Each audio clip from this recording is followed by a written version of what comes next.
My name is Nico, and I've done a tremendous deep dive over the last year and a half into e-reading. As you can see, this is a hardcover copy of one of my favorite books that I've read over the last 2 years, The Way of Kings by Brandon Sanderson. It's the first book of a 10-book series called the Stormlight Archive. There's 5 books of these that are available for purchase today. But as you can imagine, if we just look at this bad boy, it's quite thick. Compared to my e-reader on the right, it's huge. I've been doing most of my reading related to either Brandon Sanderson or other books on an e-reader instead. So let's take this book away and examine what the Kobo experience is like. And more importantly, let's examine how we can improve it. This is out of the box what my Kobo e-reader's home screen looks like if we just look at it right now. I'll turn down the brightness since you can totally see everything here. Or we'll apply just a little bit, just like this. This is the default out-of-the-box experience on an e-reader like this. There's a backlight, or a front light, so to speak, that you can find here, that you can turn up all the way, and it gets pretty bright. It's pretty cool. But if we look at this home screen, for my device that is supposed to be distraction from all my other devices, you can see that I can have my current read, but there's also a bunch of notices and recommendations here that I don't want or need. And here at the bottom are links to notebooks and the Discover store, both of which I don't find particularly useful. And if we open up a book, you'll see that we've got a really nice feature which will sync our reading experience and it will ensure that we're on the right page. But by default, this is what things look like. There are customization options available to us by pressing this button here in the top, and we can pick from a selection of fonts. This is cool, but I was wondering if there was any way to improve how this default experience looks and behaves. As it turns out, there's a quite active hacking community that's working on all sorts of tweaks and modifications for these devices, since they're relatively open. And of course, compared to Amazon's Kindle, which uses half of the homepage to advertise for all these other books that you could be buying, this one is not too bad. However, I've been doing a deep dive into a bunch of things, in particular into typography, so how to better have a better reading experience, basically. And I've also done a deep dive into sort of the user experience and wondering if there were any mods we could do to improve our reading experience. So let's take a look. Let's compare. This is the original, and this is my other Libra color. I know, I've got 2 of these. How horrible. I really wanted the white one, but if you look at this one, first things first, you can probably tell that the font is different. It's definitely different, but if we go back to the home screen, you'll see the biggest change. And I'm going to just turn down the brightness here as well, so it's a little bit more or less even, so you can see what I'm talking about. So let's take a look. So on the left is sort of a minimal version. A couple of things are different here. First things first, the recommendation over here is completely gone. This is one that usually shows up when you're only reading a single book. I didn't find it particularly useful that I get other recommended reads from a particular author if I'm already reading one of their books. I'm already doing that. No need to give me other recommendations. I'm on board. Then there's the listing of my current books and the latest collection I visited. That's totally fine. I don't really have any issues with that.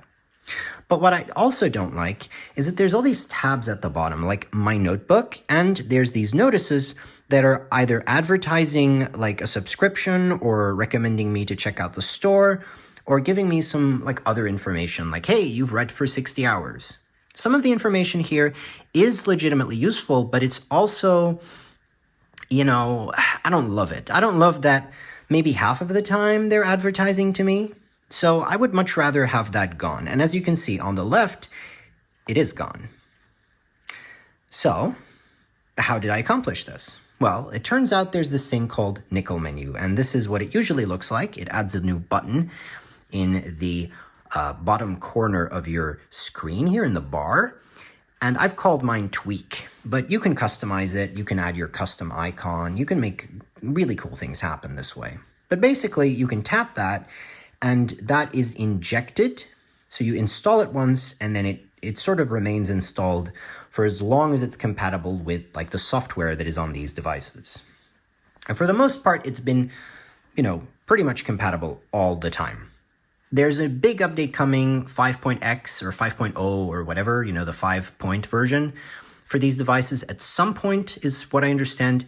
And that may actually cause issues for these sort of, hacks because things are changing significantly. But for now, these tweaks are really cool.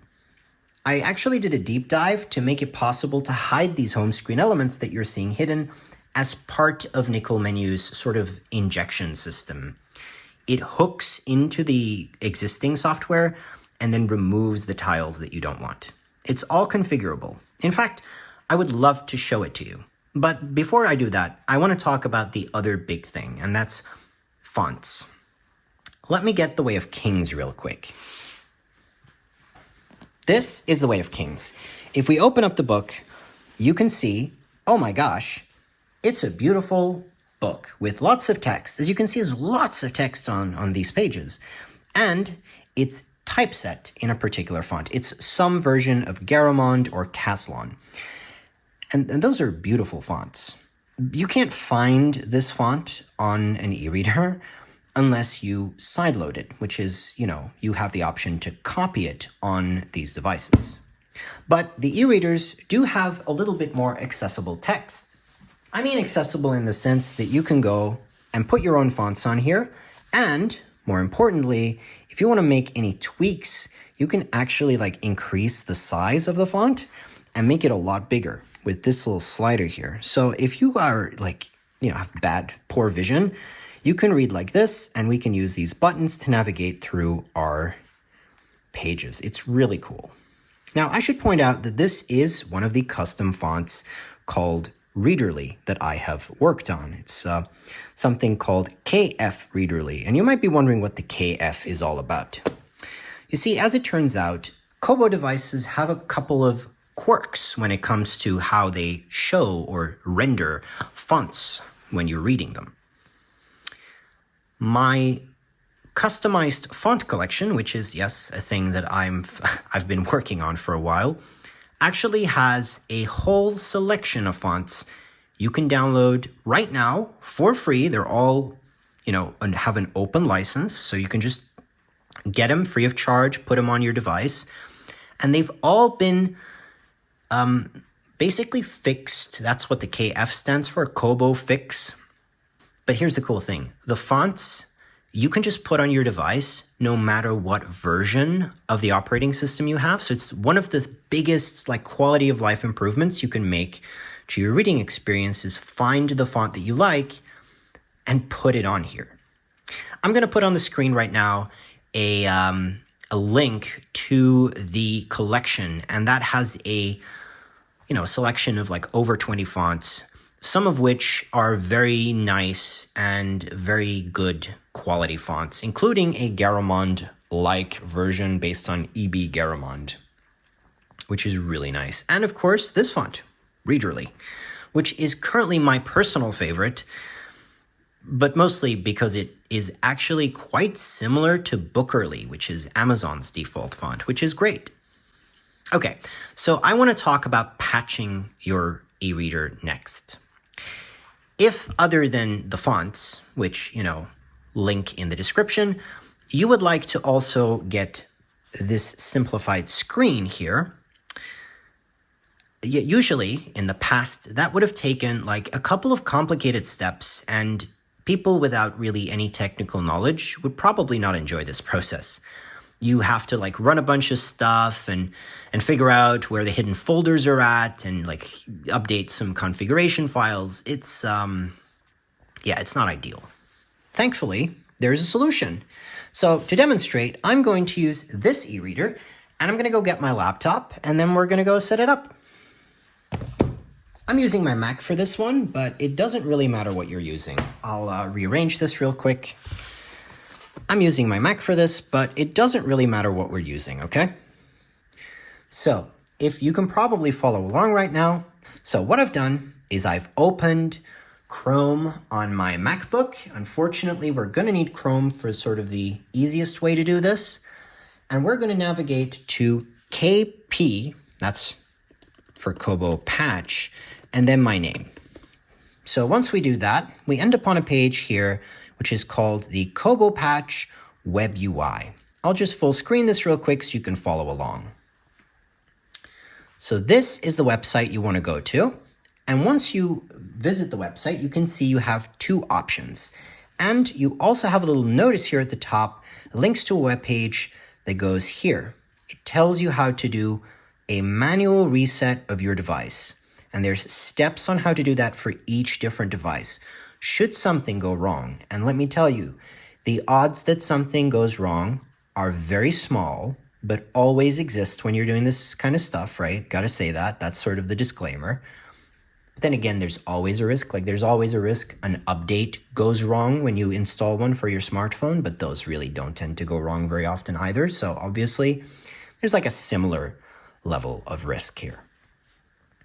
Now, the good news is there's all sorts of safeguards that I've implemented as part of this procedure to make sure things don't go wrong.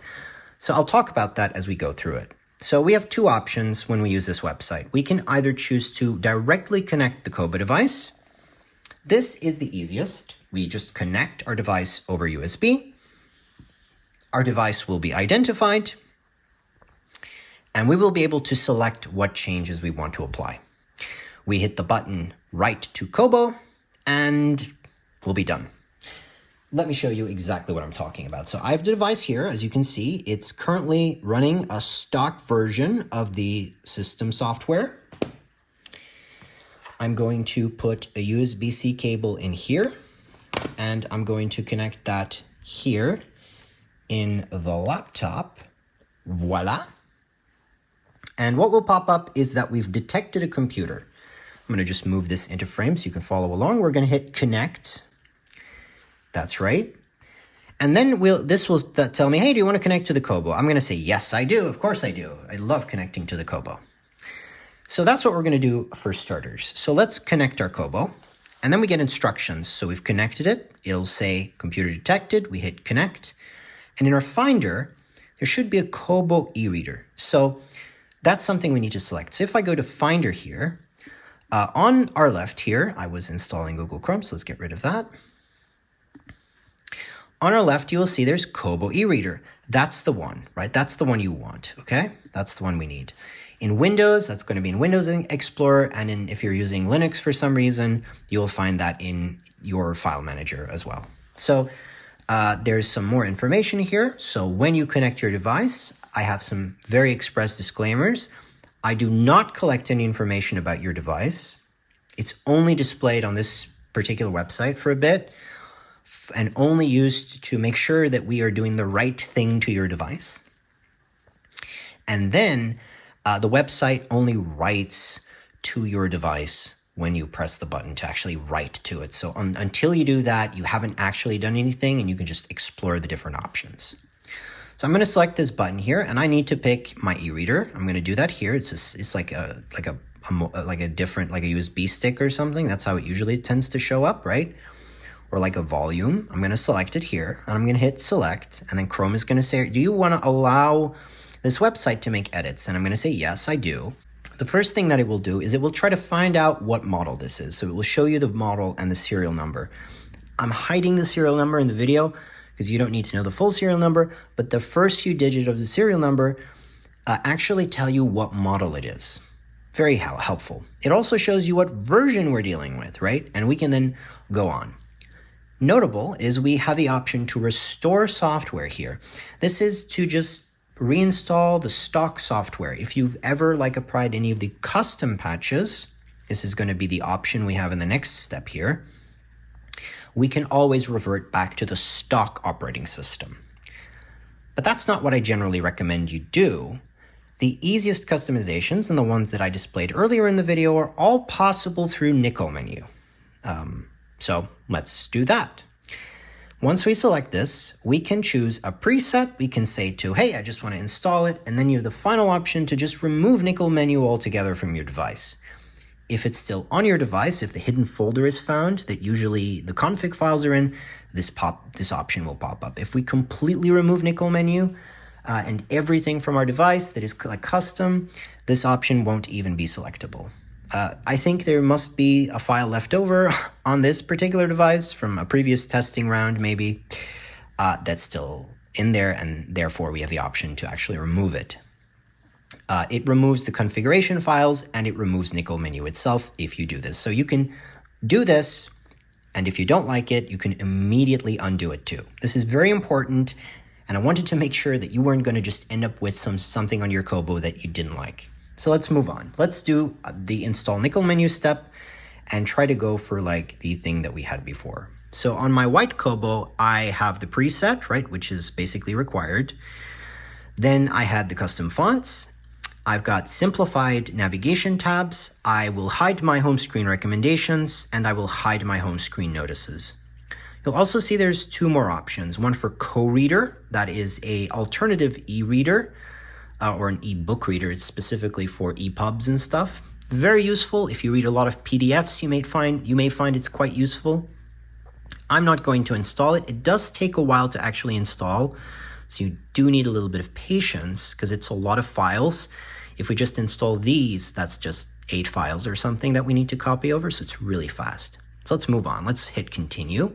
It's going to show me what I'm doing. So yes, I'm installing NickelMenu. This will copy over this file. It'll set up the preset. It'll install my fonts. It'll simplify the navigation tabs, hide the home screen recommendations, and hide the home screen notices. Perfect. So at this final step, I can choose what I want to do. I can hit download zip, and if I do that, I'm going to get instructions on how to manually install all of this stuff. If you are not using Chrome, this is the only option you have available, or Opera or Edge. This is the only option you will have available.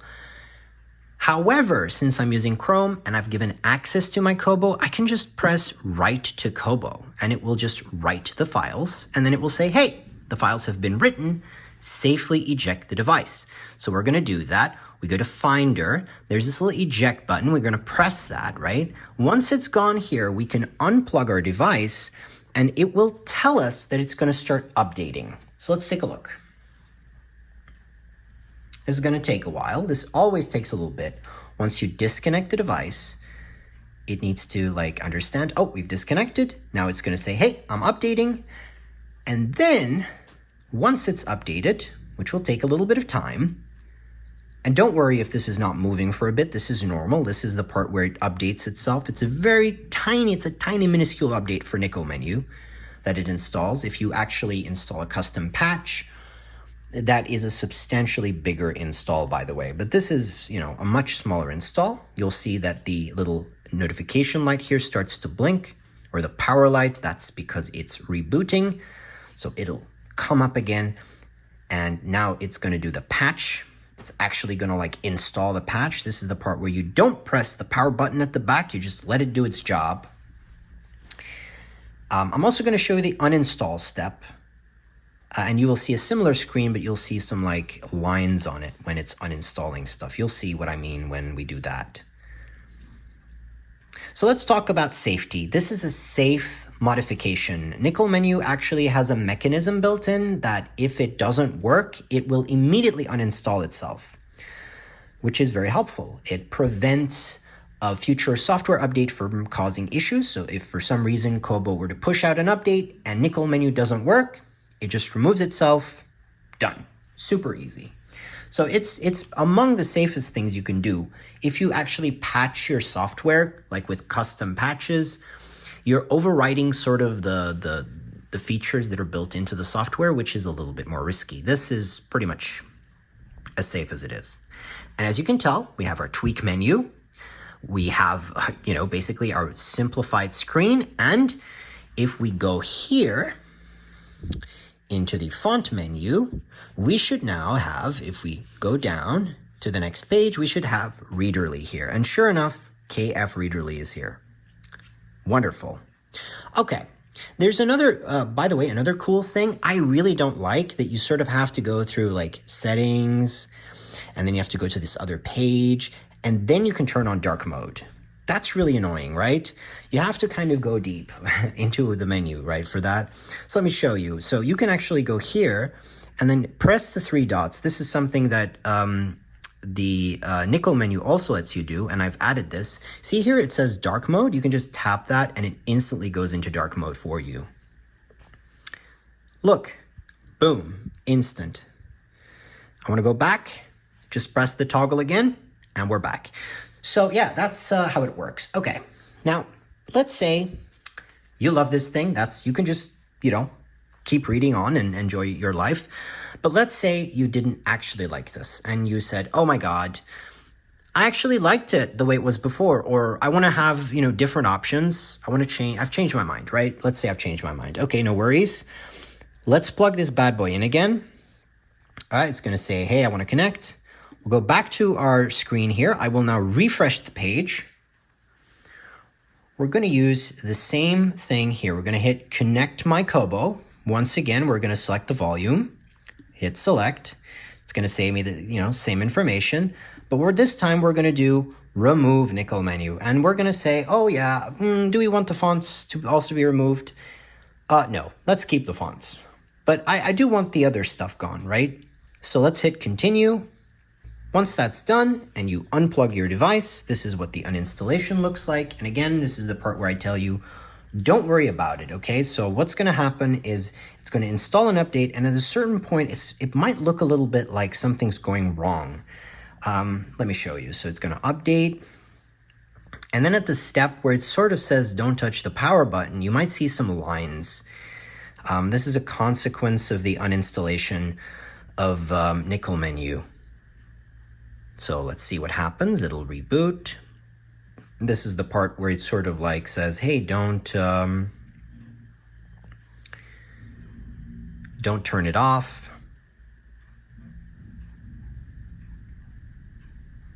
Again, you have to wait a little bit here. This is unfortunate, but it is what it is. Yep, there you go. Saw that for a little bit.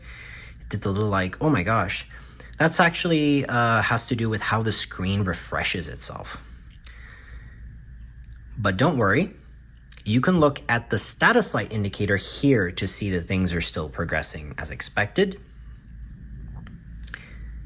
And when the device finally boots up, you're going to see that the customizations are back to where we were before, aka completely gone. Boom. So there you go. Okay, so I'm going to put the link in the description. Hopefully you find this little tool useful. There are all sorts of checks built into the website. So if you're using a version that is not supported, you will get, you'll be notified. There'll be a message. It's pretty straightforward. I try to also fix any issues with the process if necessary. So yeah. This has been my little project, and I hope you find it useful. I know for sure that I really enjoy reading on my e-reader, and I want a simpler experience, so, I want other people to have the same option. I mean, the tools are out there. People have been doing this stuff for many years, but there's never been this really easy way to do it. And I like to think that with the website, you can do that now. And then when you do that, you have this sort of simplified home screen that you can enjoy. Anyway, enjoy. Bye.